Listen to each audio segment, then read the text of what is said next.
அனைவருக்கும் வணக்கம். கவலையாக இருக்கிறீர்களா? சோகமாக இருக்கிறீர்களா? என்னடா இது வாழ்க்கை, நான் தனியாக போராடுகிறேனே என்ற எண்ணம் வருகிறதா? அப்படி என்றால் இந்த இயற்கை தந்து கொடுத்த ஒரு பாடத்தை கற்றுக்கொள்ளுங்கள்.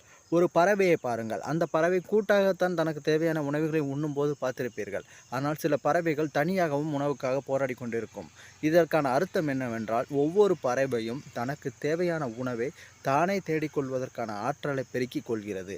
அதனால் எந்த ஒரு சூழ்நிலையும் நாம் சுற்றத்தாரோடு சேர்ந்து உணவு உண்ண வேண்டும் என்ற எண்ணம் இருந்தாலும், தனக்கு பசி எடுத்துவிட்டால் தானே தனக்கு தேவையான உணவை தேடிக்கொள்ள வேண்டும் என்பதில் தெளிவாக இருக்கிறது. இயற்கையும் அதை கேட்டாற்போல் அதை வடிவமைத்துள்ளது.